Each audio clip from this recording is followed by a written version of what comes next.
Welcome everyone to week 3 of Emerald Draft League.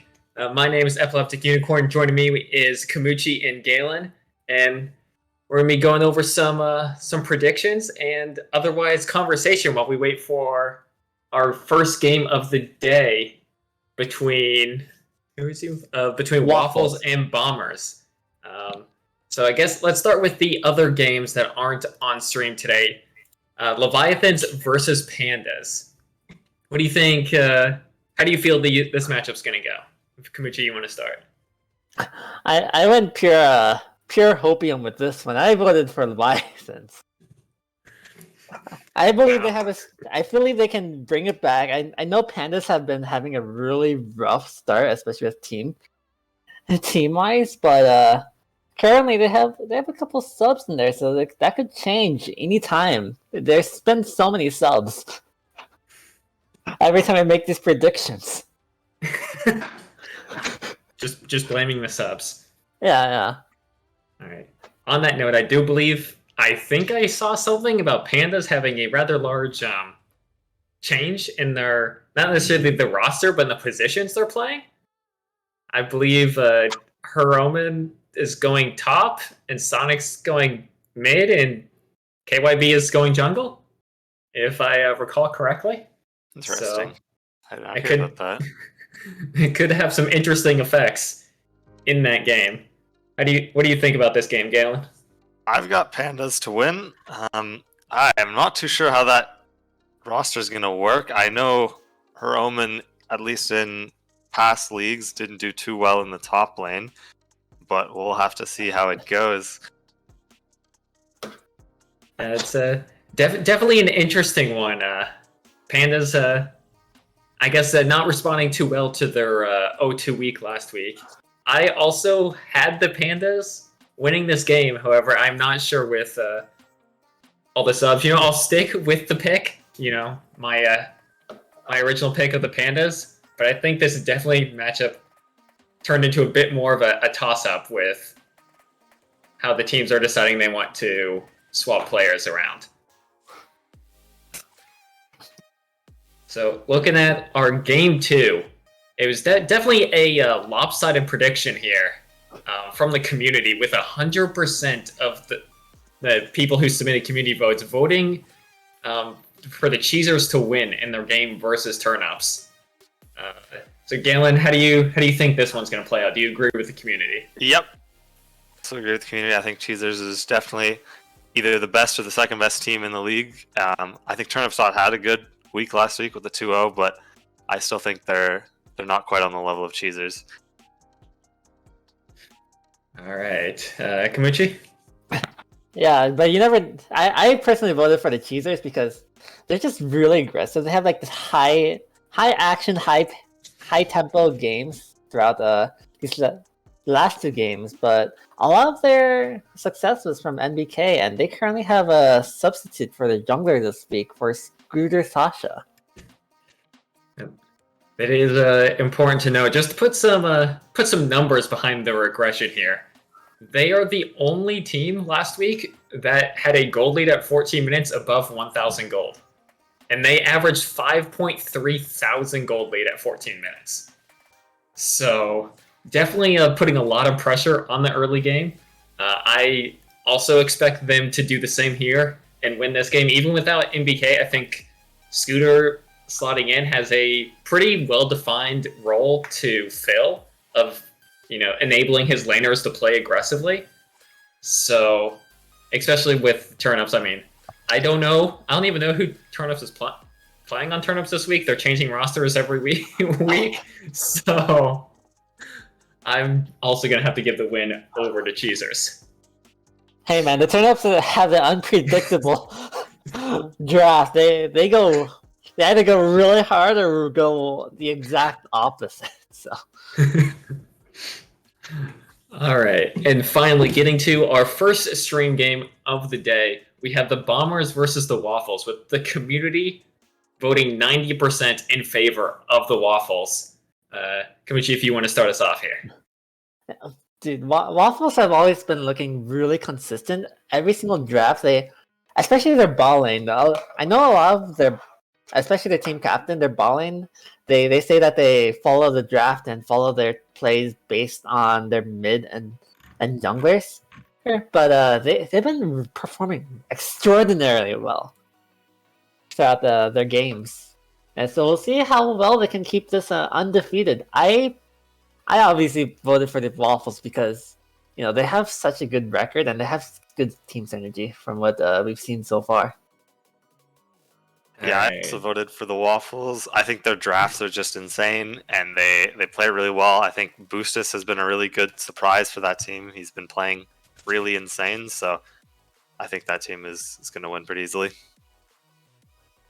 All right, and I agree there. I think they have a really big advantage in the bot lane. I think Nasashi especially has been playing extremely well so far. And I think the Bombers bot lane has been struggling, especially this last week. Had a pretty unfortunate 2 games. But I do want to note for the Bombers that even though they went 0-2 last week, they had a gold lead and a huge scaling draft advantage in one of their games. And they just decided to start a 23-minute Baron, get aced, and lost the game off of it. So they've shown that they can compete, but some of their decision-making is been a little questionable. So I am also going to have to go with the Waffles on this one because of that. Yeah, there's a lot of potential for the Bombers though, especially with Pity in the mid lane. As far as we've seen, it's just been a lot of random decision making that trickles down their lead. But if they can just clean it up and not try to force so many of these coin flip plays, I'd like to say, then I feel like they'd be in a good spot. Like my opinions personally. Hey, that's what you're here for. All right. I am not sure if we have the teams ready. There was a bit of a delay getting everyone into lobby. So we'll let you know when we actually get teams ready. But Galen or Kamichi, you have anything you want to add about, I guess, any of these Game 1 matchups, or specifically our stream game today between the Bombers and Waffles?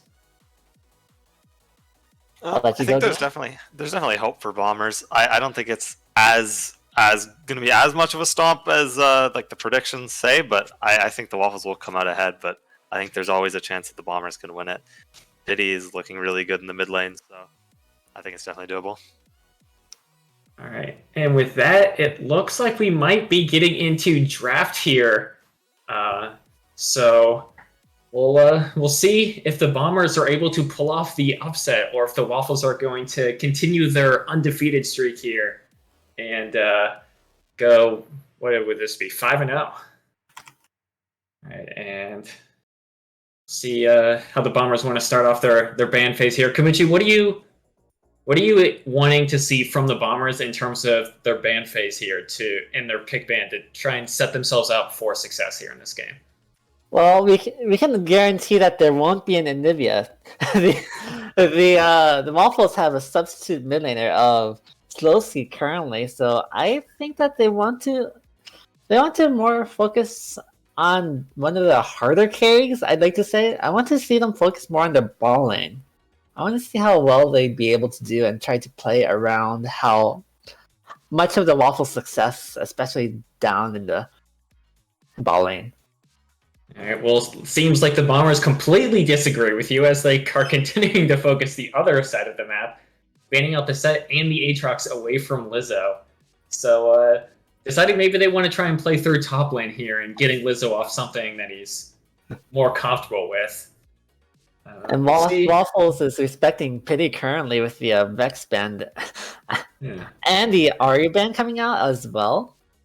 Yeah, I mean, I really think that's just the strategy you have to take against the Bombers here. Pity has really been the outstanding member of the Bombers, and I think everyone else on the Bombers can play their role in the team, but I think it all starts with Pity getting a lead, so just taking out some of his comfort picks here, trying to get in a favorable matchup, especially when you have this sub mid laner who, I mean, I don't know anything about, so we'll I like the strategy of trying to get him on a comfortable matchup here in the mid lane. Yeah. As the third pity band comes out, this Viger is taken off the table, as well as the Fiddlesticks is taken away from Witch. So, What Bombers would pick. Seraphine's open, and that's going to be the Seraphine is lock-in. Seraphine's win rate took a bit of a hit, in week 2, but I believe it is still. Let me check the stats here. Yeah, it's still a 71% win ratio so far over the first 2 weeks. So definitely a high priority champion here to grab up on the first pick. Yeah, definitely one of the more contested picks. As Waffles, they're still comfortable with the Misfortune going on to boost this. And the Moo pick, that's what they ran last week when the Seraphine was taken away. So they'll always have the Wombo combo available. There we go. As Misfortune is decided, they want to stay in the highest presence rate, as they're the only champion who's been picked or banned more than Seraphine. So making sure they stay up on that list and getting an Ezreal locked in here to maybe pair up with that Seraphine. It's an interesting lane matchup to go here. I feel like Ezreal's always one of those weird AD carries who doesn't seem to benefit a lot from Enchanter lane supports, but between Seraphine and Ezreal, you definitely have a lot of poke if you can land it to maybe get an early lead in the bot lane. Yeah, especially a lot of long range, as Warwick probably gonna get locked in here for bombers. Very comfort pick for Curiel, definitely. Yeah, I'd like to see that before we get into the second ban phase. However, I'm not sure Waffles would have tried to ban him out in the second ban phase with their current ban strategy going on, and looks like Pities will probably eat 2 more bans here, but getting Curiel on, one of those early-ish game champions that he's comfortable with, I think he can do a lot to help enable Pity to get that early lead, as the Hecarim, another very strong high-priority champion, gets locked in here.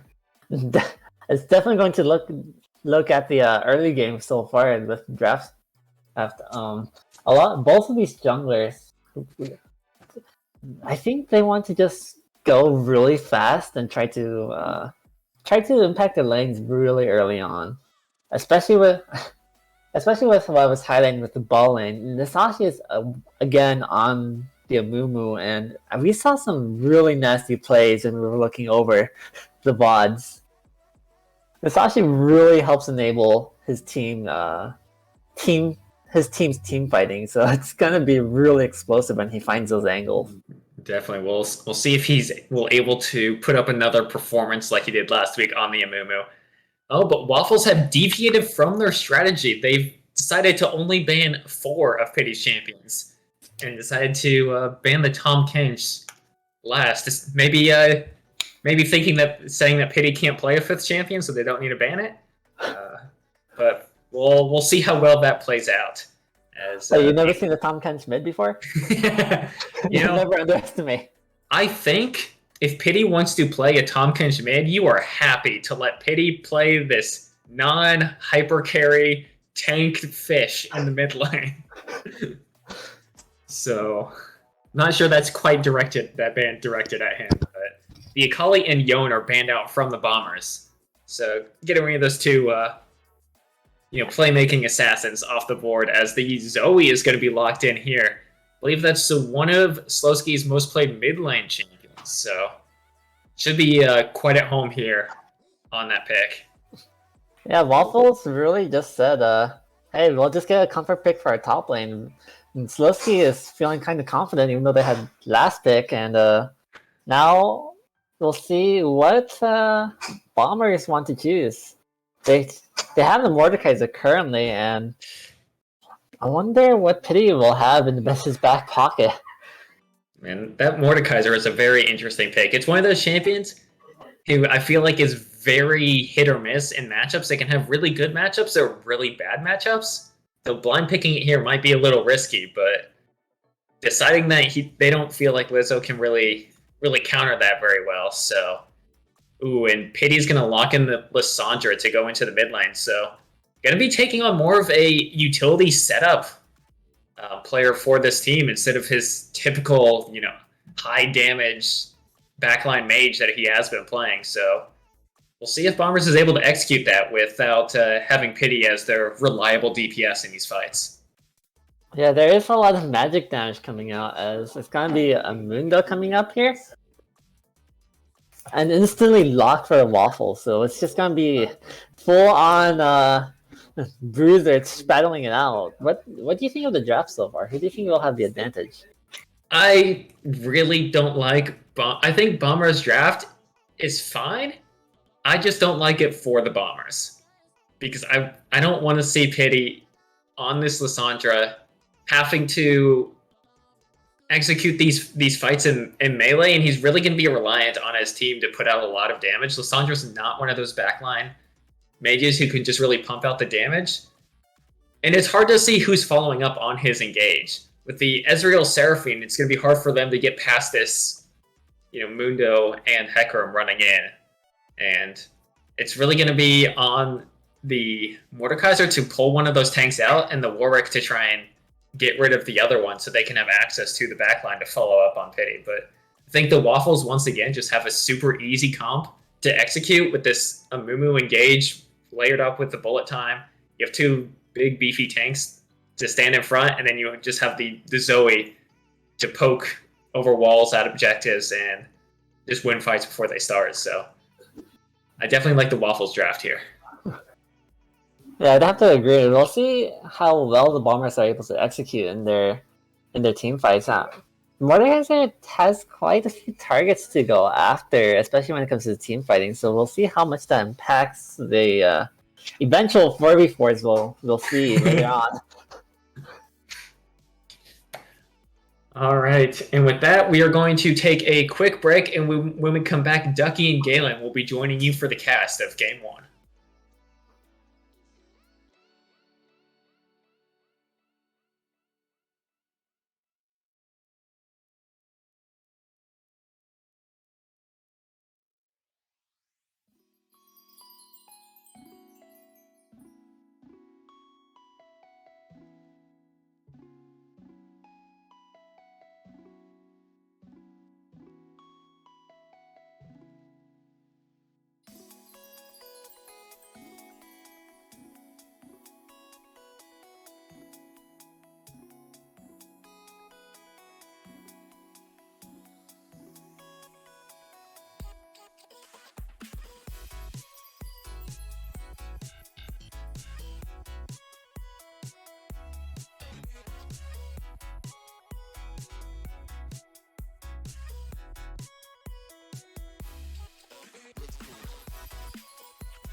And we are live. 30 seconds until minions spawn, and we are ready to see the action begin. Yes, we are. What do you think of the drafts here, Ducky? I don't have a whole lot of opinions. I just hope it leads to a lot of fights. I see a lot of wombo combos that either team could pull out that could instantly turn a team fight around, but I also see doomed spelled for both teams, whether it's through the complete CC lock on the side of the Bombers or the fact that Waffles just need to build 4, maybe 3 forces of nature. I want to see Misfortune build it because I think it'd be funny, but other than that, no thoughts. Yeah, I think we're going to see at least 3 Force of Natures coming out from the side of the Waffles. There's a lot of magic damage on the side of Bombers, so they got to get really far ahead before those Force of Natures come in. Yeah. We'll see what they want to do in the early game to try and force that. I mean, you can note that Lissandra did take Electrocute and Zoe did not take Cleanse, so you might see a lot of attention around this mid lane, but there's no telling what Warwick might be capable of. Yep, I think mid lane is definitely an avenue for Bombers to get ahead. They can also try to look bot lane. Warwick is pathing up to the top side. We'll see how much he can get done against this Mundo. It'll be kind of hard to gank him, but yeah, he can always look towards mid. Yeah, going up to your top side, you don't have a lot of 2v2 potential, but you might also be considering where Hecarim's going to go, right? Maybe he believes if he shows up for that 2v2 that he'll be able to turn that early lead that Hecarim might be wanting to create and put him pretty far behind. Yep, I think there's definitely potential of Warwick. Bot lane will be hitting 2 first. Amumu Q's in, lands it, a flash is blown. They're getting a lot of damage back on Amumu, but more comes out onto the Seraphine. A flash will be traded, and the fight will be evaded. No kills coming through, but a lot of summoners being burned on the side of the Bombers. Really good. This is what they need to do with that bot lane with the Amumu. Look to get aggressive onto that. Ezreal Seraphine. Good job targeting the Seraphine there. Oh, he Q's in again, going further, but he will have the Arcane Shift to get himself out of danger. You know, you really need to find the angle onto the Seraphine because she is the immobile of the two between the Ezreal and herself. Yep, Sasha's playing her really aggressive here, and we got a gank coming in.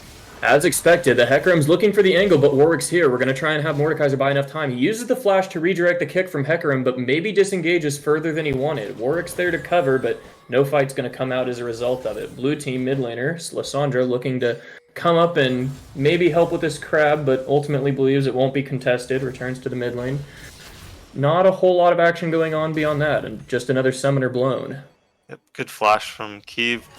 And this just means that Warwick's going to get the scuttle, and he's actually going to look for a gank here himself. Yeah, the wave looking like it's going to be collapsing. I can't count minions on the stream quality. Might be pushing out towards the Mundo, especially with Mordekaiser continuing to hit it. Yeah, it's definitely going away from Mundo. And Hecarim's walking away from this. Oh, let's see. Yeah, you would be right. Mundo not looking like he's in a good spot here. Gets his immunity blown. May see a fight break out, but possibly not.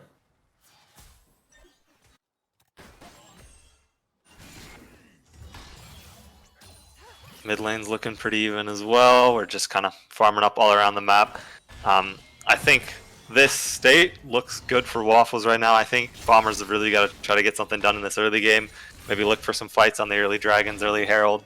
But I think if Waffles can just farm up and get that MR, it's going to be problematic for Bombers. Yeah, and Bombers were looking for that early lead, but a lot of their summoners are down, especially their flashes. Those aggressive summoners that they need to force the plays and create the early lead. Waffles have done a very good job forcing them to burn those defensively early on so that they won't be able to create those leads. And now you see even Pity running out of mana in the mid lane, trying to keep up, whereas Zoe is nearly full on her own mana bar. So we'll see if they're able to find the angle to get the early fight that is in their favor, but so far nothing created, and Waffles have been doing a fantastic job of getting the game to where they want it to be. Yep. Just smites away the Scuttle Crab, getting a nice little advantage for himself, but that fast farming on the Hecarim will mean he'll be just fine in this jungle matchup here. The lights have been turned out for us, so we are going to be casting with a little bit of a delay, and Nick cancel that. The lights just got turned back on. Small little power blip, but we are back. Right.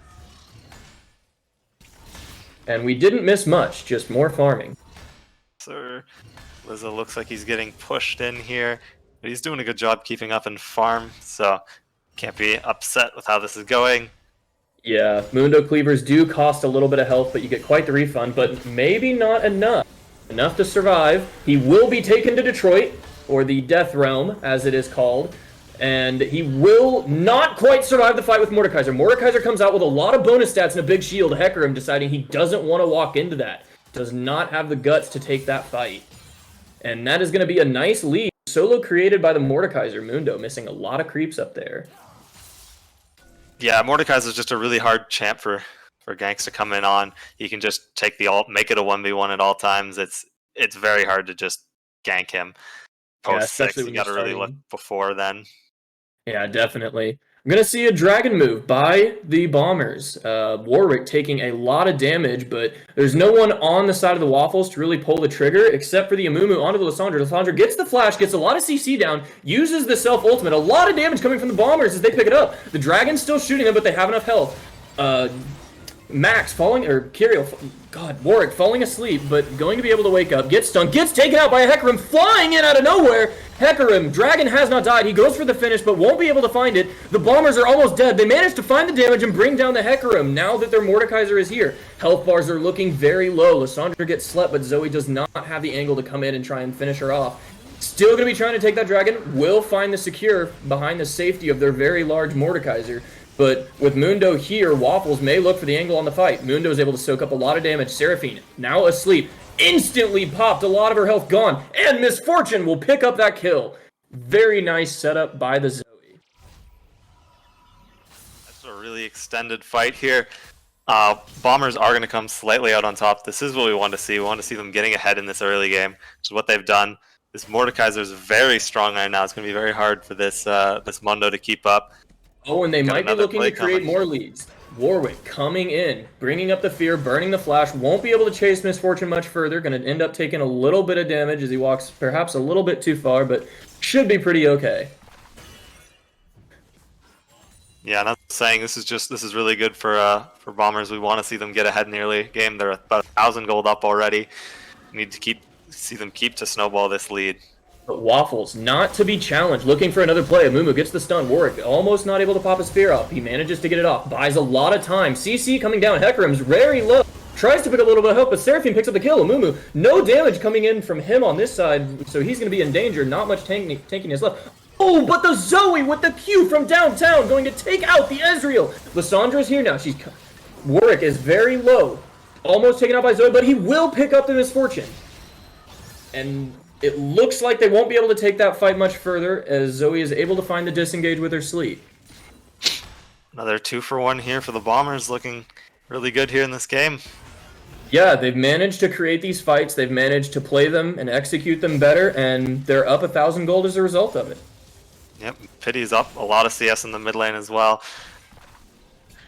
Yeah, and I'm very curious to see what mythic he goes for here. Pity, with a little bit of a lead, he knows he's got it, may opt to try and set up his team further if he believes that, he can rely on the damage of the Mordekaiser, but I do want to see him pick up a very damaging mythic, perhaps the Liandry's, rather than going for something like the Everfrost, which, while it may pack a little bit of extra CC, is not going to bring the damage that you're going to need to kill the Mundo later in the game. Yeah, I definitely think Liandry's is the play this game. There's going to be a lot of MR coming out from Waffles. So that extra... Oh, and Waffles are looking for the fight. Mordekaiser forced to flash to get better positioning. He will take Hecarim to the Death Realm and claim his life. Warwick coming in with the fear, pops off the CC immunity of the Mundo, but Mundo will use the flash to get himself to safety. But just another well-executed fight from the Bombers. Yeah, they're just winning all these early fights here. Waffles really got to look to slow it down, get to their items, get their MR. Oh, but more fights fight coming out as going on. Ezreal quickly pops his abilities to take Misfortune to half HP, but Amumu's presence will force him off. Oh, and Yes. a lot of damage coming out. The Mundo very low. Near single-digit he's down. health in that trade. He's playing with fire. Down 2 levels, down 3 kills. This Mundo is very far behind, and it looks like he's going to lose plates here as well. He does have the TP, so he can get back in time at least. Yeah, see, but forcing that teleport when Mordekaiser's is, over halfway back up may allow the Bombers to continue to accelerate the pace of this game. They can use that teleport to perhaps force the next dragon and begin to get that dragon towards a dangerous number. Yep. They're doing a really good job here too. They're having the Seraphine roam, and Ezreal's just such a safe champ. They can keep him 1v2 in the side lane, and there's not too much that the Waffles can do about it, so he's just getting to farm safe under tower. He is down quite a bit of CS, but he's at least keeping it close. Yeah, the kill participation as a part of, being there when the Bombers are making plays and adding in his damage has given him a little bit of gold to make up for the CS deficit. As you can see, he is out trading the Misfortune here and has been doing so. We'll have a little bit more safety now that his Seraphine is back. Another gank coming in the top side. Lizzo's in trouble here. Yeah, we'll see if he's able to get away. It's looking like he won't. His CC immunity is gone. Warwick goes through him, fears him backwards. A lot of damage coming out from the Mordekaiser on that solo Q. Warwick ultimate ties him up for another second, and he just is not able to escape. Yeah, 4-0 here for the Mordekaiser. They're going to lose plates here. They're probably going to lose the whole tower when Cariel drops the Rift. Yeah, and that is going to be a lot of money, taking the first turret and all the plates associated with it. Yeah, this Mordekaiser is just huge. Anyone who ERs is just going to insta-die in the Death Realm. Yeah, very difficult to win that 1v1, especially when he is currently the only champion with a mythic item on the map. And that is before he is going to get to recall with the amount of gold. But you can see, even with as hopeless, as this Mordekaiser's lead looks from the other team, Lissandra's not too far behind him. We will see, how far further ahead he'll get now that he's picked up about 1,000 gold there. But a fight's breaking out. Waffles wants to turn it, but they won't find it as their Misfortune is near instantly killed. The Warwick with a 3-man fear followed up with the Lissandra CC, beautifully woven between to keep them in place for a long time. Amumu gonna pop the Zhonya's, trying to buy a little more time for nearly no purpose, but he will fall immediately afterwards. That was just a really good play from Pity, getting onto Boostus and just insta-popping him there. Yeah. And now he's very strong, 3-0. He is going for the Liandry's like he said, which means he's gonna have a good time burning through these tanks. Yeah, a lot of damage will be coming out from the Lissandra with that Liandry's. A very good first item spike for her. But Zoe also doing quite a bit of damage. She's got 2 Darksteel stacks, no deaths. It will be close to her Luden's Echo. It'll be interesting to see if the Waffles can slow the pace down of the game by using this Zoe to create some picks to maybe slow down the pace at which Bombers are taking the objectives. Yeah, Waffles have really got to find a way to slow it down here. They're already down 4k. They really can't keep hemorrhaging gold. Or Bombers are just going to run away with it. They need to get to those 2-3 item marks on these champs to get that MR and start becoming really a problem to deal with.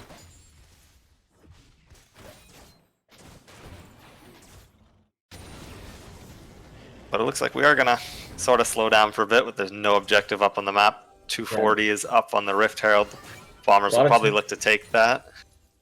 Yeah, a lot of time for players to sit back, farm up, see what power they have, feel out their strength, trade with their lane opponents, and perhaps, for either team, see what plays they can create during this interim. Yep, and Zoe did just complete her mythic here. She's got the Ludens. She can definitely look to burst someone out. She's been getting consistently chunking Pity to half whenever she hits the sleep on him. So Yeah, I we'll see what will she can note do. an essential item for the Zoe early on is going to be those sorcerer shoes. You know, the large amount of magic penetration that you get, you know, when champions are mostly relying on their base magic resistance, that 10 magic pen, reducing their MR from, say, 50 to 40, is quite a bit of damage increase. But we will see a play being created. The teleport coming out from the Mordekaiser. Warwickle comes out. The flash is burned to try and dodge it, but the fear comes out and Amumu will fall. And no follow-up will go beyond that. Yeah, really good TP there from Pity just to get themselves an extra pick, and they're going to look to pressure onto this tower. Yeah, They might I be able to like get the the whole thing pacing here. here from the Bombers, you know, That's realizing strong. that they're ahead, but, you know, Waffles burning the Misfortune ultimate to say, not just yet, slow it down, you're going to have to do that at least twice to get this turret. Yep. And Ghost up here really just, he's getting into the jungle, taking all of Mordekaiser's camps now that he's broken this tower, and he should look to roam around the map and start exerting his gold lead on the rest of the map now. And that's what you like to see, you know, from your top laner. You know, top lane might not matter to a lot of people, but when your top laner is ahead and the jungler makes a play around bottom, you can almost guarantee that the top laner who has the advantage should be going into their jungle, clearing out all their camps, draining them of those resources, and getting themselves further ahead.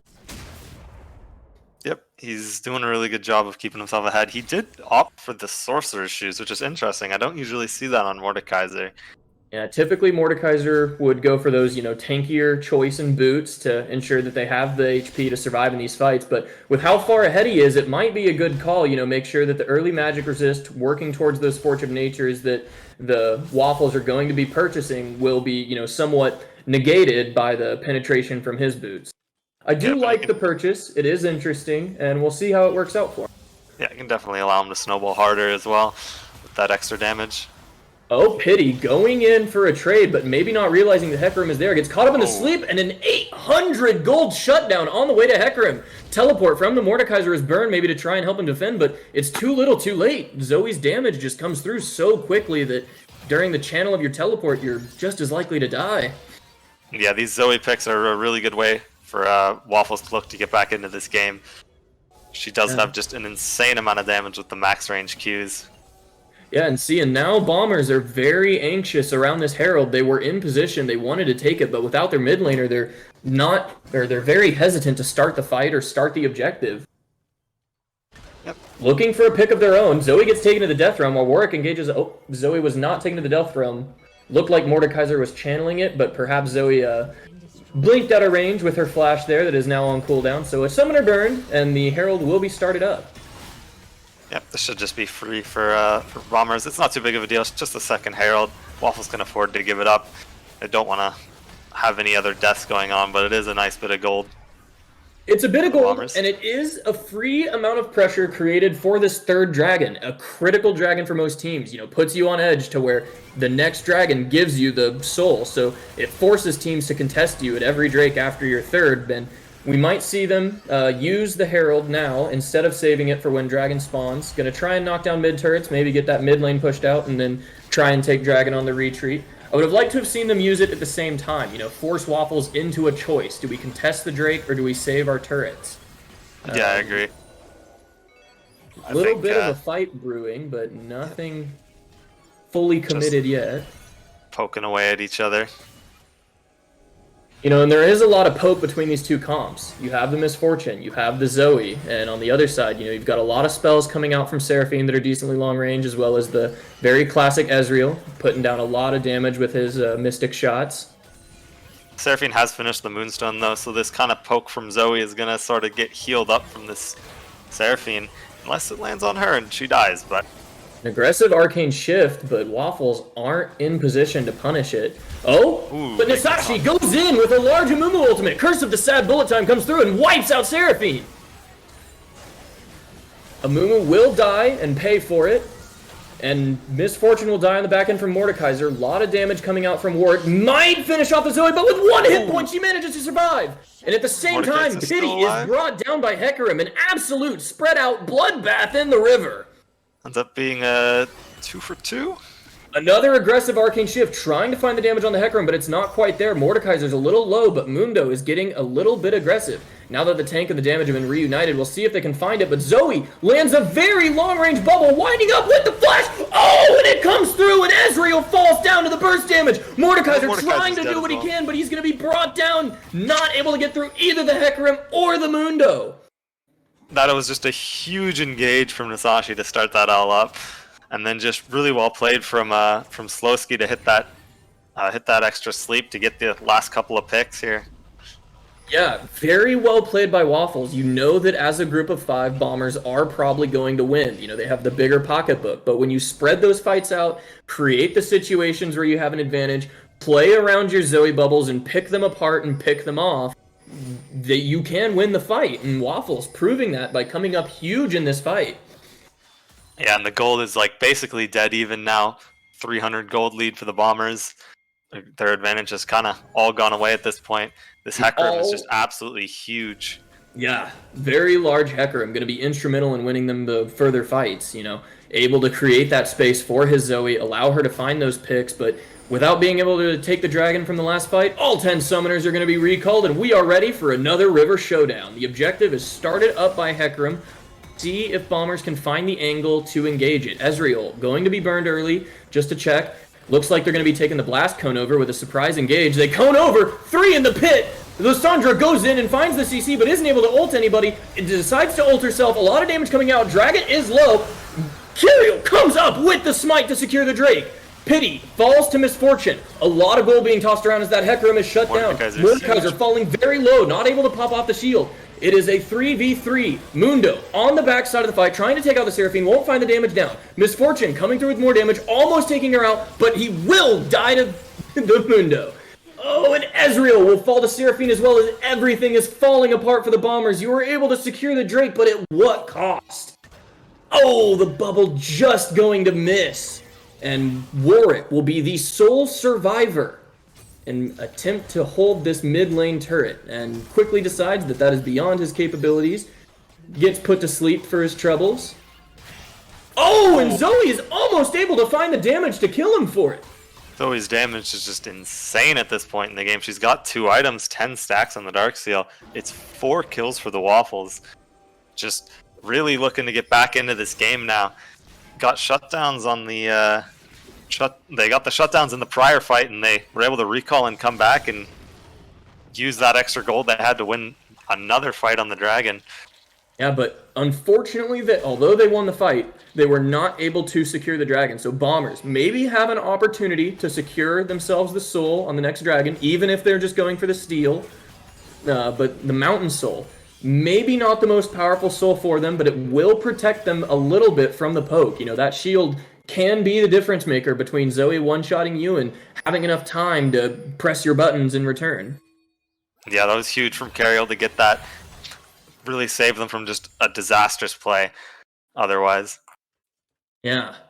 So we will see how Bombers respond. You know, they see that they're still up in kills. Maybe they feel like they can still contest, but unfortunately for them, they're down 1,000 gold. And as we said early on in this game, the scaling only gets worse and worse as we see the forces of nature begin to be completed. Unfortunately for Waffles, they don't seem to have realized that technology exists yet. Mundo is very close to it, but no one else has chosen to build those components. There's 3 Merc Treads already, though. I expect, what's his name, Hecarim to build Force of Nature 3rd, and probably Amumu is going to get 1 second as well. So pretty soon here we'll start to see some more of that coming in. You know, and when Force of Nature activates, it's passive from taking enough magic damage over time. Not only do you take 25% reduced magic damage, but you also begin to move faster, which for Hecarim means more damage. So it is a very good item on him. Maybe doesn't feel as good as the Dead Man's Plate, but does help you in the team fight. Oh. Yeah, I think it's definitely worth building in this game. Warwick getting very close to Zoe, but deciding not to pull the trigger. Did not have his team close enough to back him up on that. And Liz actually managed to find a level lead here and a pretty decent CS lead. Ghost has really been looking on to roam to try to keep his advantage and help his team, but Lizzo has just been in the side lane and managed to even it back up now. and he's able to Yeah. exist in this lane now. A very good skill to be able to lose your lane gracefully. You know, may have been behind in lane, may not have been the strongest, but was able to keep his cool, only die twice, and come out ahead for it. And this Zoe damage is just insane. Oh, is he gonna die? Oh, and my Seraphine god. is absolutely destroyed by Zoe. Yeah, they're gonna look on Baron here. You know, it's always a, fear that builds in your stomach when you see the Zoe bubble hit you. You know you don't have Zhonya's, you know you don't have anyone nearby who can help you, and you know you're gonna die. She charges up the Q, and there's not much you can do but close your eyes and accept your fate. That's a good Ezreal ult. They're getting forced off the Baron, but they do force the TP out of Mordekaiser. Lizzo did follow up with his own though, so it stays about even on the TPs. Yeah, no real advantage coming out there, but we will have the perhaps Mountain Soul Drake spawning in 42 seconds. We'll see everybody taking their recalls, getting prepared, ready to be ahead and be at the dragon to set up vision before it spawns. Well played by both teams for recognizing that that is a necessity. Force of Nature has finished on the Mordekaiser, and we have a QSS on the Hecarim here, looking to try to cleanse out of the Seraphine and the Lissandra CC, and maybe even get out of Mordekaiser ult if he takes it. I think that's another really good MR item for him to get as well. Yeah, I don't know if I like it as much as the Force of Nature. I think that Bombers have a lot of CC they can chain together. Oh, but a fight is going to be broken out. Put to sleep. A huge ult coming out of Nisashi's Amumu. Seraphine looks for the return and hits a huge ult of her own, buying so much time for her team. The re-engage comes out from the Bombers. A stun and a suppression comes out and kills the Misfortune. Oh, but Mundo is looking on the backside, harassing these carries. Zoe getting chased down by the top laners. Both top laners just wrecking havoc in these team fights. Lizzo decides he needs to back off, not able to take on the 1v3. The 1v1 for Ghost of Kiev is much more approachable. And it looks like Bombers have secured themselves the... That was just a huge Seraphine ult from Legally Obtained. I think Waffles have got to look to play these fights slower and look to get their poke out before they go for the full engage like that. It was a huge ult from Nasashi, but they just didn't have the damage to follow up. Yeah, perhaps Misfortune was in a position where she couldn't, press the R button at the same time. The Curse of the Sad Bullet Time, a very strong combination of ultimates, but if it's not used together, then it can feel a little bit wasted. You got to make sure that Misfortune's in a spot where she can stay still for multiple seconds, similar to the Malzahar ultimate, but at a longer range. And when you've got divers on the side of the Bombers, with Lissandra, that aren't fully locked down by the Amumu ultimate, perhaps not the case there, but, Mordekaiser wasn't. Misfortune just doesn't see the angle to click her buttons, because if she does, she'll die to Mordekaiser. Yeah, it was a really huge fight for Mordekaiser as well. He just got straight into the backline and started wrecking house, just full HP the whole time. No one could stop him. Yeah, critically has finished the 3 items for Mordekaiser. Demonic Embrace, very powerful on him when combined with the other HP and AP items. Riftmaker giving him the sustain he needs, and Rylai's making sure that no one's able to run away from him. Yep, and he's starting to build some resistances now, so he'll be even harder to kill. Looks like the Bombers are going to try and use the power of the not the Elder Dragon, but the Dragon Soul to set up the Baron, clearing out vision here, seeing what they can get. We'll see how Waffles respond. It's very difficult to pile in that Baron pit for an extended period of time when Amumu's got his ultimate and Misfortune has hers, and if you're caught in that pit after Baron has shredded your resistances and Amumu ults all 5 of you, then it could be very over very quickly. Yeah, it's really hard for them to start up the Baron, especially with the Zoe poke over the wall. They're really going to have to look for a pick before they can do it. And it looked like they were waiting in the brush, trying to force them to face check, but Ezreal getting a little bit of poke out, revealing their position. Yeah, Waffles have vision in the pit, so they know they're not on it. Yeah. Very key part of Fnatic brush camping. Make sure your opponent does not have vision on the objective. It is worth placing those pink wards down to deny that. Yep. Oh, but they tried the strategy anyway, and a fight breaks out. Nasashi pops his ultimate to try and stay alive, but it's not quite enough. The rest of his team isn't there, and he will get picked. They might look onto the Baron here. It's still a little bit sketchy because the Zoe poke is just so insane, so they're going to back off of it. They know they're also fighting a 4v4, as their Lissandra is on the bottom side of the map. She does have teleport, but it's hard to call the engage and have your own teleport in afterwards. You know, it's a lot of time to channel that ability, and it can put you in spots that you don't want to be at. They will decide to start up this Baron. We'll see if they stay on it. Doesn't look like they will. Yeah, they just want to play it safe here. Want to look for more picks before they start up this objective.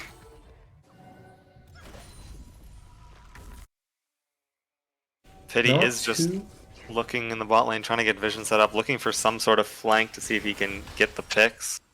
Yeah, another pick could spell disaster for the Waffles. You know, they've got the Mountain Soul, they've got the ability to take Baron. Warwick blocking that Paddle Star.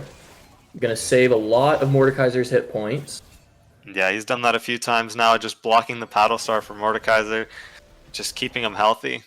Yeah, very key teamwork required when playing against Zoe. Unfortunately, you won't find that in solo queue, which makes her a little bit of a menace to face.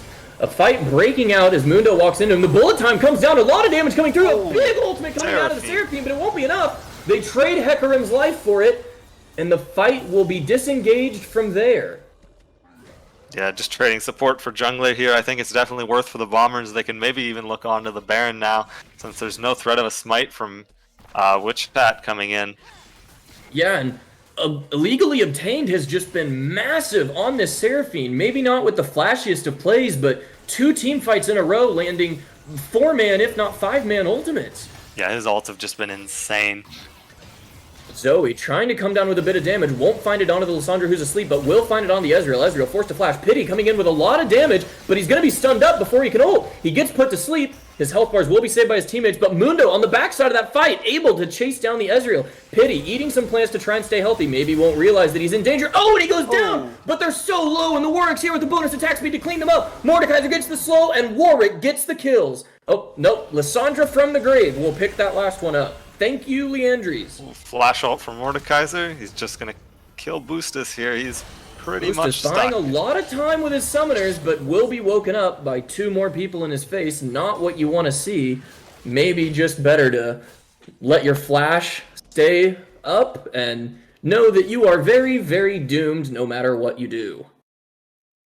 Yeah, these fights are really close from both sides here. Both sides just playing on the edge here. Yeah, we had a very slow start to the game, but we're seeing a lot of good play. You know, they're fighting when they need to be. They're not fighting that often when they don't. They're trying to set up their plays, you know. And I've got to say, both teams have been playing pretty well this game. Yep. Closer than the scoreline would have you believe. Bombers are on the Baron here. Do Waffles know about it? They look like they do. They're hovering in the area. Is Witch Hat going to go for the steal? Don't think he knows Baron how low it is. Very low. Yeah. And the Bombers will claim it. Was almost expecting the Waffles to contest there, but if you don't see the angle and you know that Elder's about to come up, that can be a game-losing mistake. They do have priority on the Elder now, so they're getting in the area, getting their vision set up now, and we're going to gear up for another 5v5. And now we will see what matters more, the bonus stats from the Baron buff or being at the objective early. This definitively and objectively answers the questions, and no player mistakes will be taken into account.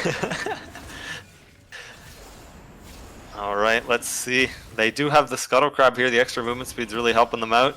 Ezreal comes out, good chunk. Waffles backing up and giving up their position in the river to allow Zoe a better angle to poke. We'll see if that pays off for them. You know, can be very hard to... So annoying for the Zoe here, just to break through all the shields. A massive flash coming from her claw, coming from the Lissandra. She buys herself some time in the middle. Nasashi getting out an Amumu ult, but he doesn't have that much health. Hecarim dies in the middle. Amumu also falls to Mordekaiser. Warwick buying so much time for his teammates and will find the kill. Misfortune. Oh, Zoe puts the Warwick to sleep, but is not able to get the damage to go through. Going to try and put the Mordekaiser to sleep in the death throne. But Mordekaiser has woken himself up. He is slapping her down, and he is going to finish her off with the Elder Dragon buff. Mundo in a very bad position, going to find a hard time getting away from these champions. They have the Rylai slow, they have the CC, they have the Elder Dragon, and the Bombers appear to have the game. Yep, both game-ending buffs here for the Bombers. They should just be able to charge down the mid lane and kill the Nexus. Nasashi's up, but Hecarim is up in 7 seconds as well. We'll see what they can do, but I think it's just as good as done here. Now, we do have the ultimate from Misfortune still up. May be able to buy some time for the rest of her teammates if she ults the wave. We'll see how they play it, because if she's going to get an ultimate off, they do have to ensure that the Bombers can't just dive her. The 5 Misfortune members strong here for Bombers, all full HP. Yeah, not looking like they have the angle. The first outer turret will fall. The second one is shortly going to follow after. He comes in deep on the back line. 2 already down on the side of the Waffles, and the game is looking entirely over. The damage tries to come back out onto the Bombers, but their health bars are too high, and the game will be decided in their favor. I was really close. The Waffles had a few chances to make it back into that game, but Bombers just ultimately were able to pull it through. Yeah, very well executed on the Bombers. They saw what their comp needed to do, and they were able to make it happen. Well played to them, and unless you have any more closing thoughts? I mean, that was just a huge game from Ghost of Kiev. He played incredibly well, 13-2. Didn't have the most damage, but he pulled so much pressure in that side lane, made it really hard for Lizzo to play. Definitely. So, and with that, that will send us to intermission. Instead of 5, but it will be enough to close the game out. Perhaps. Yeah. Oh, God, dude, I fumbled that more than I should have, but... That's fine. It happens.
Welcome back, everyone, to Game 2 of the Week 3 here between... Our game today will be...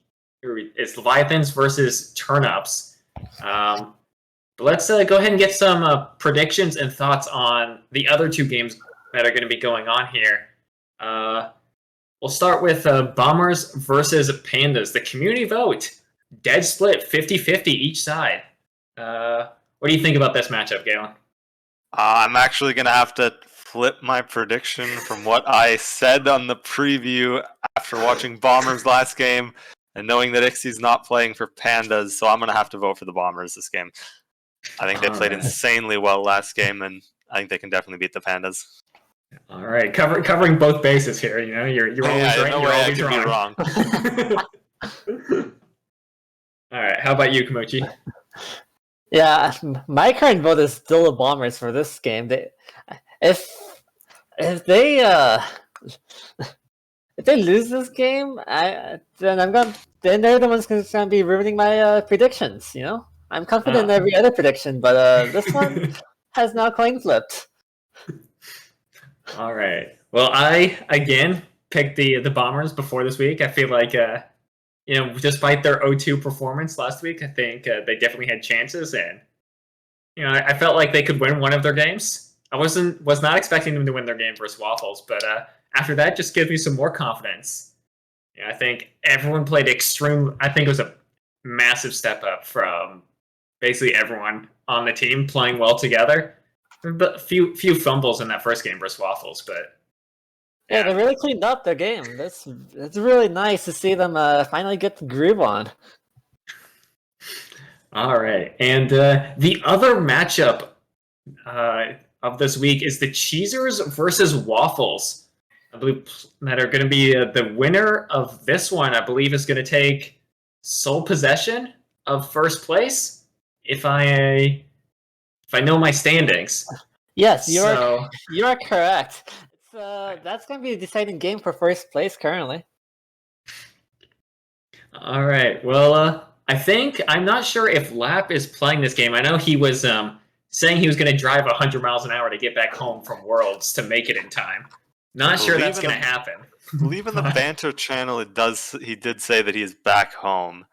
So it looks like he will be playing. All right. Well, how do you see this matchup going?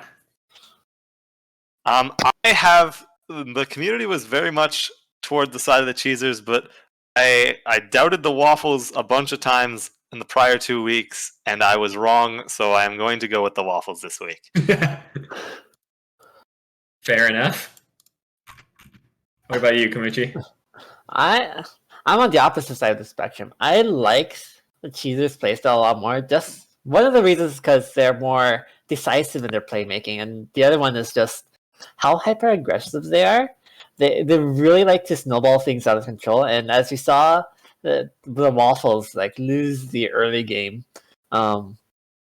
This last game, I want to see how well the Cheezers can push that.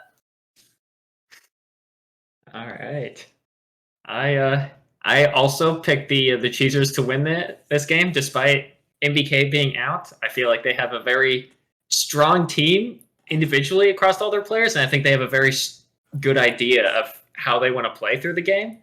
So I think they can definitely get an early lead and snowball it to a win in that game versus the Waffles.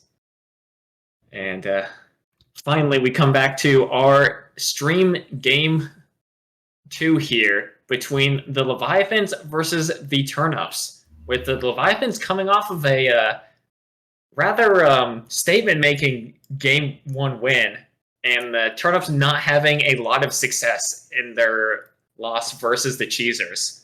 How do you feel like this game is going to play out? So Turniips is always a coin flip, but I went on the side of Turniips. I want the chaos. I want to see how they can push their chaos into the second game, even though they're coming off of a loss. But I just like excitement. I just want excitement this league. All right, that's a reason. What about you, Galen? All right, I have Leviathans winning this game. I think they didn't have a good first 2 weeks, but I think they can definitely turn around. They've got a strong jungler. If Jason plays well, he can definitely contend with all of the mids in the league. And Melee Vayne and Doki can get it done in the bot lane, but it's kind of coin flip for them. But I think they can definitely do it here. All right. Well, I do agree that their bot lane is a little coin flippy. I would also extend that to like the rest of their team. So I have picked the Turniips to win this game. I just personally, I don't have a lot of faith in Leviathans to consistently perform well, and they already used their good performance in game one. So I think they're really screwed in game two. They've already used the heads, and now they're going to land on tails here. I just think Turniips overall, their week two games were probably some of the better games that we've had in the league, and I believe they're roughly the same roster that they were using in last week, as I think Turniips is now back for game two of today. So I think they're going to pull out a strong performance here and get a win over Leviathans. Yeah, it's coin flip versus coin flip in this stream game, so that's gonna be exciting. One of them is coin flip on gameplay. The other one is coin flip on who's playing. All right, and I believe we are still waiting for teams to get lined up. Hopefully, we will be able to get into pick ban shortly here. But any thoughts you want to add to any of these games, or maybe talk a bit more about this stream game between Leviathans and Turniips? I think the jungle matchup will be really interesting. I think Turniips played incredibly well last week. I know Give Me a Cup Twice is a really good player. He didn't play incredibly well last week, but I think he can definitely get it done here. And with that, we are straight into picks and bans like we asked for. And Turniips immediately banning away that misfortune, not letting Melee Vayne get his hands on that one again. He did go 18-1 in the prior game. They're also banning away Turniips' Olaf, which is what he played last week for them to go 2-0. It definitely makes sense. The Turniips top and jungler were kind of the key points of power for them in their last week, really snowballing that side of the map. So I like the focus by Leviathans, taking away some of those stronger early game picks from that side, getting them banned out, as we have a Heimerdinger banned out, followed up by a Graves from Leviathans.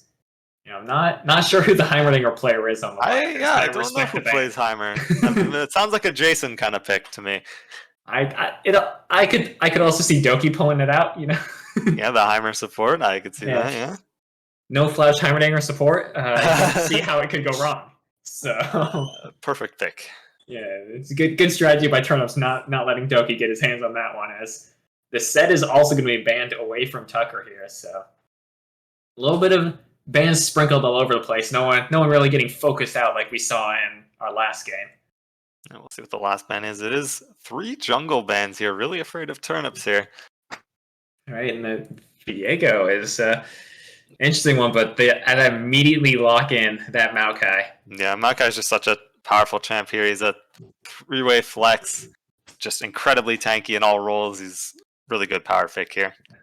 I'm still waiting for that 4-way flex. I think you can play him as your farming bot lane with Senna, but so far no one has. Yeah, I mean, I guess you can also play him mid technically. You can play him every role. All right, let's not stretch it out. We do got the Udyr coming out for Give Me a Cup Twice. I know he's really proficient on this champ, and Udyr in general is really strong right now. He gets very tanky into the later stages of the game, and Doki's going to run it back with the Taric.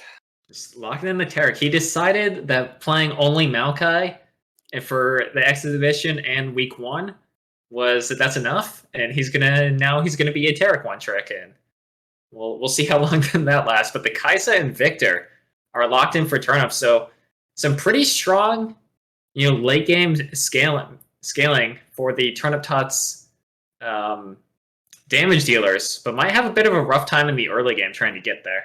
Yeah, we'll see what the response is here. I expect Melee Vayne to pick his ADC here. He's just going to go the safe route of Jinx by the looks of it. Yeah, just looking to really scale up into this game with the Jinx and the Taric.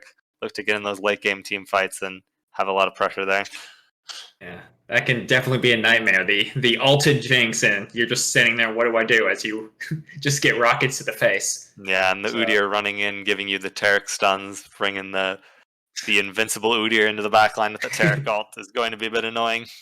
Yeah, definitely that's Udyr's job in the late game, is just to be annoying. He just runs around super fast, gets a huge shield, stuns you, and walks away. Yeah, just kind of stands there and never dies. Yeah. So we get a little bit of a top focus here from Leviathans, banning out the Fiora, as Turniips is going to ban away Jason's Corki. So we'll see how they want to continue here. I expect another top lane ban to come out here from Leviathans, just trying to get Tucker a favorable matchup. But they've decided they're actually going to ban out the Kindred. Not wanting Turniips to have their own They invulnerability. got 4 bans into Turniips. And they ban out Jason's Varus. To be honest, I would I would let him not have want, it. Yeah, I would like to see Jason on Varus if I were Turniips here. Yeah, it hasn't quite worked out for Jason so far. I think he had one good game of it in the exhibitions, but since then hasn't been able to pull out a good performance on Varus. But Turniips respecting it anyway, and he's just Jason's gonna play the Anivia. he's gonna run it back as well from game one, picking that Anivia, boosting that champion presence. Yeah, since it fell a little bit with Lap not being in his first game to get it banned. A lot of these anti-dive champs are coming in. It's going to make it really hard for this Kaisa to play the game in the later stages of the game. Just going to have to walk into that Anivia, Taric, Udyr. It's going to be very hard. We'll see what the follow-up is here, though. Jax coming in. Jax is going to be the pick. Can definitely be a dangerous blind pick, but confident in the matchup, not deciding that Tucker doesn't have anything that can really punish him. So let's see where this Maokai is going. Is it going to be support? That is the question. And no, is jungle. The Zillion support coming in here to go up against the Taric, trying to fight invulnerability with revives. Yeah, both teams just opting into a lot of scaling here, looking to go late from both sides. I do think right now, at least, Leviathans does have the advantage on scaling, but we'll see what the last pick is here in the top lane. And just don't pick Renekton. Yeah. Ornn. Yeah, this is just a very hard comp for Turniips to ever walk into, and they really have to walk in with that Maokai and Jax, and they're going to have to look to blow up the Jinx. And if they can't, it's going to be very hard for them to play. So Jinx has just got to look to play really far back and avoid this engage from Turniips. Yeah, I mean, the only engage that Turniips has is a Zillion sped up Maokai. So if Jinx is able to avoid that and manage to not get rooted by some sort of flanking Maokai out, should be relatively safe. And we'll see how well Dokia can time those invulnerabilities to keep everyone safe and let them go really aggressive on this rather immobile backline that Turniip Tots has. Yeah, I think if Leviathans can get to 3 to 4 items without being too far behind, I think they should be in a really good state this game. All right. And with that, we will send it to a quick break here as we wait for spectator delay to catch up, and we will be back for Game 2 of Leviathans versus Turniips.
Welcome back, everyone, to our game 2 of the week after that, what seemed like hour-long delay between pick ban and the game starting. We have Turniips Tots versus Leviathans. Yeah, it's going to be interesting how they set up here. They have Turniips harassing the Wait, Udyr currently. Turniips started sapling as jungle Maokai. Ever since it changed, I just know Maokai has the least in kick, and I've only seen Doki play it, so. Yeah. I think the saplings aren't as valuable anymore. The saplings do not have % max health damage anymore. It's on your Q. Okay. And you always wanted to max your Q anyway. So, I'm not sure about the sapling start, but it should work out here with this leash coming in from his bot lane. Yeah, they are aware of where the Udyr is currently, so I want to see where the action will start. I feel that the Udyr will just try to power farm, whereas Maokai might try something in the mid and or top lane. Yeah, we can. I think we could definitely see both junglers looking for some sort of early gank, or they could just both agree to full clear their jungles. But looks like Udyr is already trying to get aggressive here. Looks like he's going to be moving into the blue side jungle here. They're going to run straight into Turniips, and a fight might ensue. Yeah, he was fighting on the early ward coming in, so I wonder how well his team is going to respond. I'm not sure how much prio they have. It looks like the Udyr just decided to back off. And he's just giving it up, and that's already just a huge lead. But now Jason's actually heavily trading here in the mid lane, trying to get some of that health back after taking some unfavorable poke from this Victor. But man, that sets Udyr so far behind here, walking into the blue buff just to walk back to his own red side and take his Raptors instead. Yeah, I'm more interested in like the ball lane because Zilean isn't really the champion you'd expect to pair up with the Kai'Sa. At the same time, he is probably one of my more favorite champions just because of how annoying he can be and how well team fights are just in the late game. Yeah, especially with this into a melee matchup that's not have a lot of engage like this Tark. It's very easy just to get all this harass down. As you can see, they're getting this push in, and now this stun lands and the Unite gets dropped onto Tark, forcing the heal out. As now Melee Vayne is in a little bit of a trouble, but the stun lands onto Kai'Sa as the lethal tempo is fully stacked. Heal comes out to disengage the trade, but that's a favorable trade in summoners there by Turniips in the 2-for-1. But now we got a little bit of fighting in top lane, but oh, Udyr is coming straight into the bot lane, but Maokai is here to turn it around. The stun comes down, but Doki's going to die for first blood. Gimme a Cup is trying to get onto this Kai'Sa and should trade this back. We'll see if he goes down, if they have the damage, and they will as the Zilean gets that kill, and now Melee Vayne is in a little bit of trouble. Has to flash away, but the Maokai flashes after him. The minions, are they enough? He has to run away from the sapling, but no, the Maokai gets in range and is able to take him down. And that's a huge advantage down over the Turniips in a 3-for-1 trade in bot lane. Yeah, a well-played counter game coming in. Udyr doesn't even have his blue buff yet. He's so far behind in CS, and all his camps aren't gonna respawn anytime soon. I'm not sure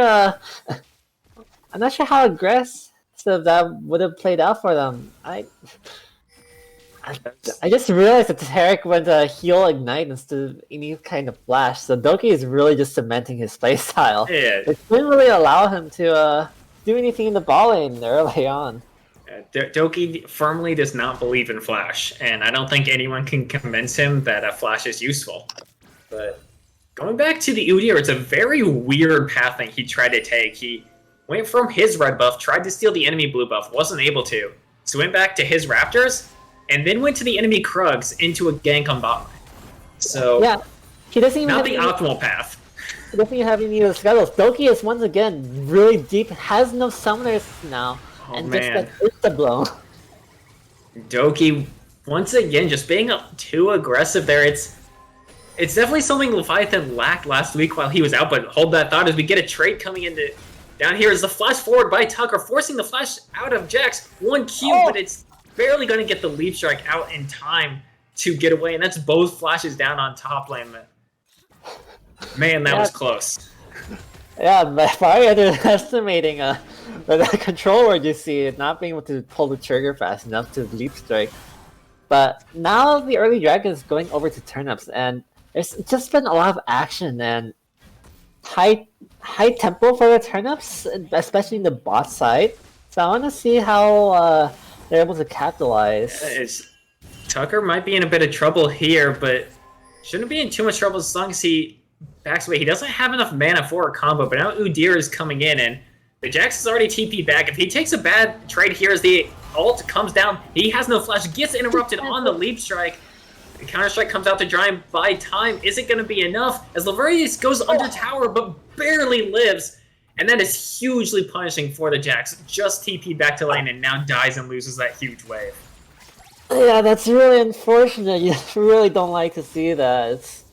It's basically a really bad summoner trade-off, as Leviathans now has teleport. He's able to pull some cross-map plays, but the dragon is taking off the board now, so it might be looking towards the Herald that's spawning in a minute here.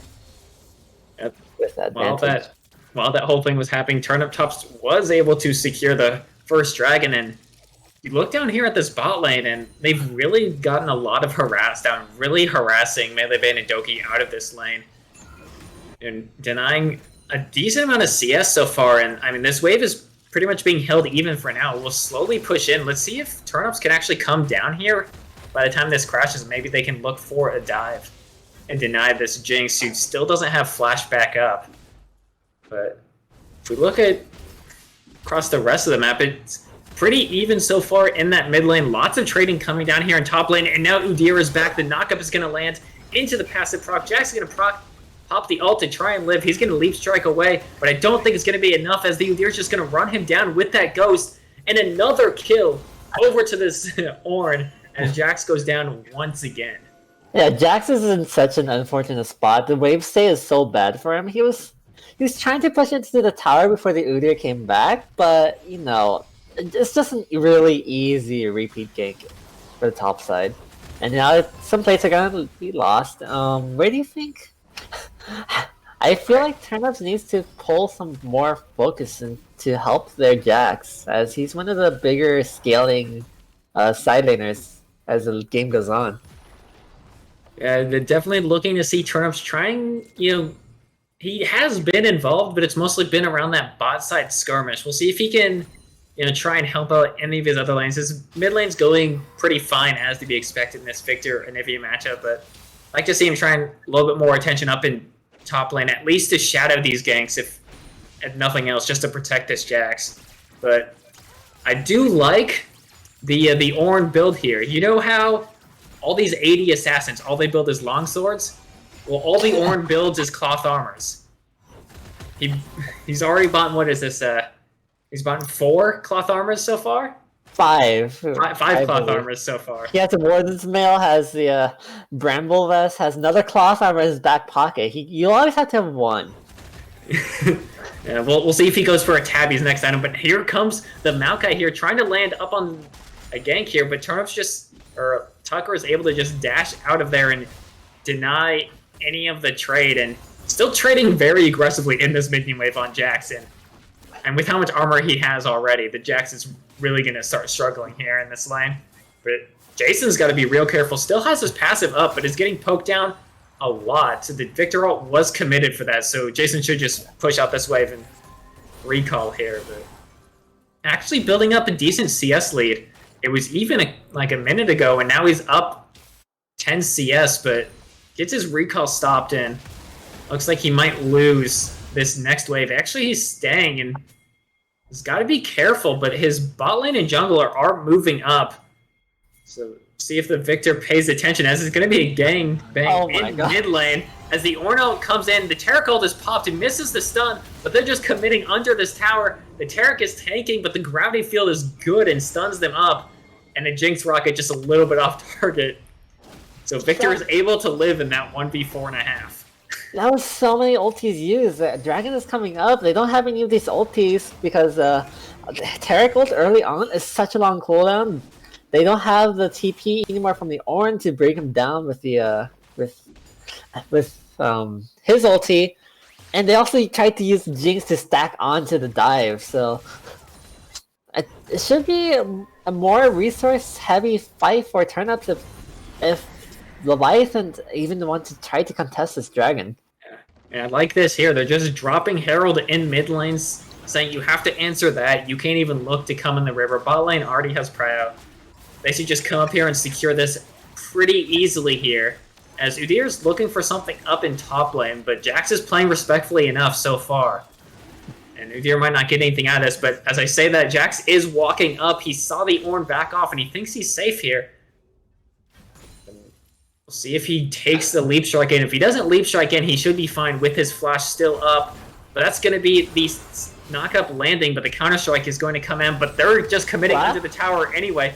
Ornn's going to tank this up for Udyr, and he's just going to be a free dive. Running the Jax down, now 0-3. Still trying to build towards that Blade of the Rune King first item, but really just getting punished up here in top lane. Yeah, but Jason's getting hopped on here with the CC chain. Jason, he trying to get that CC down onto Victor, walls him off as the egg is popped. We'll see if they just pop the Blast Cone here to knock the egg closer, and don't even need to. They're just going to Lee Sin kick him in back towards Victor so he can get that damage down. That's going to be a kill over to this Victor. Just a slight tap to get Chaos, the Victor into range. That's pretty funny.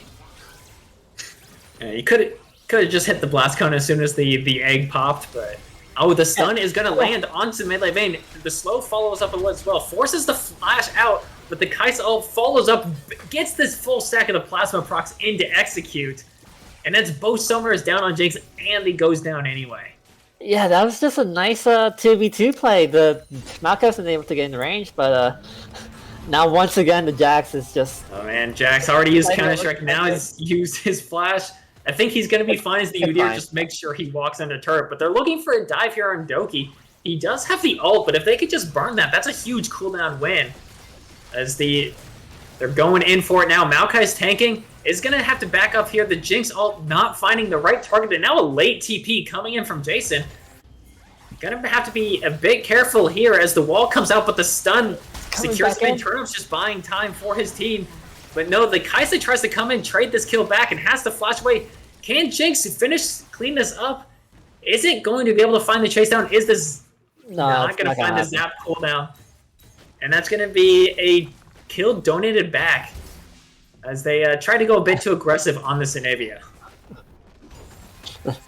Yeah, the one thing to note, near the Taric's death, he did try to do the last minute ulti, but he should have channeled that a lot sooner if he wanted to have any chance of surviving.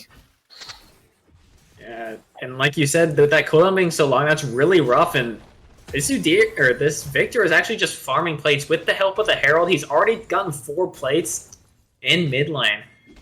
And that's going to be, as we cross over 14 minutes, that's going to be those plates gone. So really, capitalizing on the Zenivia TPing away, plus the Herald, getting a lot of value here to try and counteract this lead that top lane has been getting. As the Ornn already has a Frozen Heart completed already. Not even respecting the Jax enough to go Ninja Tab. He just goes for the Mercs instead. And it's not just ignoring the Jax under Turp. It's got to be careful. The Bramble Vest is going to deal damage and make him tank. He is going to get first turret down, but he might die for it instead. But no, he's going to turn right back around on Jax. One auto is what he needed and wasn't able to find it. A little bit of a greedy play there by the Ornn. Knowing you have Bramble Vest, Jax can always just get the turret aggro on you and just not able to live after those 3 turret shots as Jax finally gets his Blade of the Rune King finished.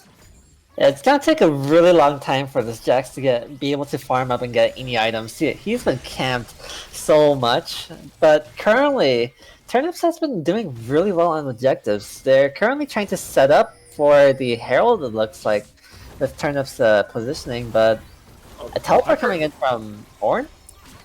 I was a little ambitious there by Tucker TPing in, but it looks like Tots saw it coming and was able to back out in time. And without Doki and Melee Vayne in range to actually start the fight first, wasn't able to find the engage. So that's TP down, and it gives Jax some more free time up in top lane. And with Dragon's not up for 45 seconds, it's not like Ornn can just stay down here and wait. Although that looks like what he's trying to do. But Udyr just knocks himself over the wall and says, no, I'm out. I was gonna say, they might try to punish the position of the ball lane, but at the moment, it looks like they're trying to for a 5v5. I don't think Turniips want, or Turniips would like to contest this. Melee Vayne, you gotta be careful here. Is able to pop that ghost to get out, but that's a summoner down as Leviathans is trying desperately to try and find this fight, but you see up in top lane, Jax just got that turret. He's getting so much CS to get back into this game. So you can see he's closing that gold lead, now only down by 1.2k after that terrible start here. And we'll see Turniips. They should just be giving this up. Maybe look for a steal from the Maokai. The ult comes out as the ult comes down from the Taric, lands on the 4 people, but they still haven't found the engage. And now the Udyr is just way too deep. This Maokai is just unmovable up here in the front line. They're just pushing them all back. They're gonna lose this 4v5.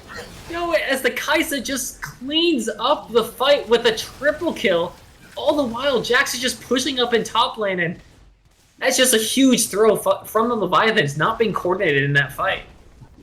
Yeah, the Taric ulti was so early in this fight. You can see here, they started up the dragon, but as soon as they pull the trigger, they don't have any real follow-up. They're just able to kite it away. The Victor field, they have all 4 members walk through the Victor gravity field and get stunned up, wasting the Taric ulti duration. And it's just a cleanup from there. They don't have any cooldowns left to follow up or any CC, so it's just a chain CC. They just got blasted. Man, you lose the fight, you lose the dragon. Now Turniips Tots is on soul point, and Turniips Tots has a really good comp to execute this mid game from a lead with this Victor and Kaisa being put ahead of the curve here. And man, the Leviathans just have to be way more coordinated if they want to try and take a fight. But now, what is it? Almost a 5,000? Around a 5,000 gold lead here for the Turniips Tots, and only 18 minutes in. This is getting real rough here for the Leviathans. Yeah, Leviathans played on their weak side, to be honest. They tried to bring the Ornn down, and to be honest, it was just a lot of wasted time, wasted cooldowns, and it really just let the Jax try farm up and try to catch back up. I'm not sure how well their game plan was. We can see here that the gold is now swung really hard for Turniips. The top side no longer has that demanding lead that they initially fought for. Yeah, and man, that gold lead on the AD carry, he's just up an LDR over the Jinx at this point. And they're really going to rely on a good CC chain and a perfect Taric ult at this point to try and take any team fights with how much damage they are behind. And Nevia still hasn't managed to complete a Mythic. I'm not sure why. I believe he should have enough gold, but I guess he's just a little bit short to complete his Mythic there, so... Oh man, so much damage coming down from this Victor, but Tucker's trying to turn it around, but it's not a fight you're ever going to win, and Turniips just smites him to assert dominance and take the kill. Hey, it's the assist gold, you know. You get more assist gold from for the Zillion and the Victor. Yeah. They don't need gold. I'm sure the Victor understands that when you walk up and smite the guy at 1 HP and take his kill. It's just more team gold, I swear. Yeah, it's gonna be up to the Leviathans to be able to find some of these objective bounties that's on the map. They were only really able to get the top tower, and with the set pressure they currently have, they don't really have the... Udyr actually gets knocked up, followed by the Kaisal. He was able to stun them up long enough, but it's not going to matter as the bomb blows him up. Victor walks under turret, under Chompers, but it's not going to matter. But that's a flash coming in from the Maokai, just solos out that Jinx. But now Kaisa's under tower, flashing away and heal but he's going to die. No ult from Zillion comes out to save him. It looks like a misclick onto the Maokai. Leviathan's still looking like they might want this fight as Doki's coming down, but they are still in a 3v4, but their health bars are a bit better, but it doesn't look like they're going to find a follow-up. Yeah, at least the wave was in position so that they don't have to walk through the tower. That was a tier 2 tower dive, and I'm not sure if that's what you want to be looking for, but I guess I like the commitment from Turniips. He was Sending a message. He saw that Melee Vayne only died once in game 1, so wanted to make sure he died as many times as possible this game. Yeah, but with Dragon coming up here in a minute, we'll see the soul point on the board. We'll see how much Leviathans are going to contest it. It's going to be an important one with Cloud Drake. Important to keep track of. Both AD carries are down Flash. Melee Vayne does still have his Ghost, but this Kai'Sa does not have the heal. So we will see if either of them are able to position properly and really put out that damage. I think it's going to be really hard for Melee Vayne to accomplish that, but we will see. It's really on him and Jason to try and buy space for him so Melee Vayne can fight it. They're just in a rough position. They really don't want to be fighting right now, but because of how these dragons went, they're kind of forced to at this point. Yeah, Turniips has a pretty good draft going for them. A lot of Leviathans has to walk into a lot of the Turniips damage as the fight goes on top lane. And in Tucker's, you just don't win this anymore now that the Divine Sunder is also completed. He pops the ult to try and get something, but the Jax just flashes it, and that's going to be a solo kill down. But as we say that, a little fight is breaking down in the bot lane, but that's just so much damage. The Maokai root lands, and Melee Vayne goes down for a double kill. They're chasing the Jason, the flash forward by the Victor.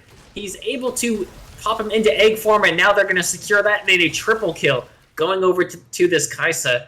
And this game looks all but over here for the Leviathans. Yeah, that was such an unfortunate turnaround. And it looked like they were just caught in such a choke point that now soul point is on the line. Jax is threatening the gets to the top inhibitor tower. Is he going to get this? On the board. I don't know. He might get this charge that, the Herald's being a little stupid. He's not going to land that charge on the Nexus turret, but looks like they're just rotating straight over to this Baron. Would be a bit risky now that respawns have come in. They're going to decide against it. Just go ahead and take that reset, spend your money, and then come back and look for this Baron. Jax should just be able to walk this one out here. Udyr's not threatening too much as just more minions dying down here to bot lane turret. We open up to a 9,000 gold lead plus soul. I mean, I don't see how Leviathans comes back into this game without a huge throw by the Turniips. And it might have to be multiple, but now Doki gets caught out here. The Kai'Sa comes in to catch him out, and that's just going to be another kill. Going over to this Kai'Sa, and let's see if they just try and start the Baron here. Now that the Taric ult is down, then really the only hope of team fighting from Leviathans is gone. Yeah, the Taric pick, it was very useful in the first game, but now going to the second game, they canceled it out pretty well. They stalled out the Taric ult pretty well. And they see the Udyr bot side. You can't be showing that when Baron's on the board. It's immediately started by Turniips, and they just have full control of it. I don't think the Leviathans are even going to try to contest. Yeah, they're just going to give this up, catch some waves, try and hit some item spikes, but I mean, they're so far away from actually hitting even their 2 item points on their carries.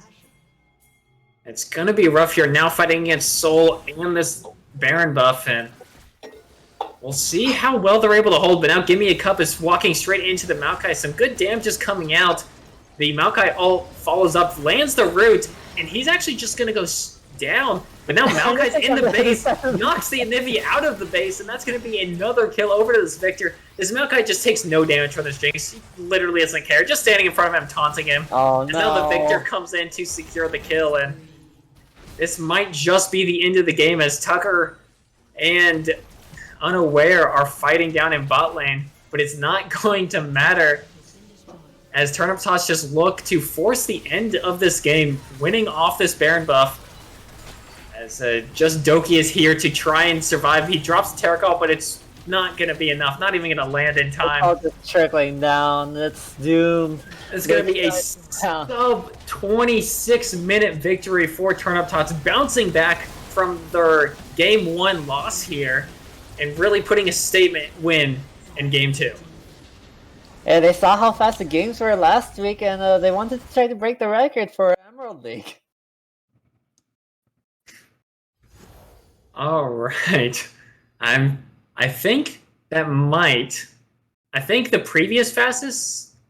Actually, I think the previous fastest was 24.5 minutes. So not quite the fastest game, but definitely putting in work at this Kai'Sa just popping off, and Turniips did such a good job being in the right spot in bot lane to really get that snowball going. And Leviathans could just never find their footing in this game.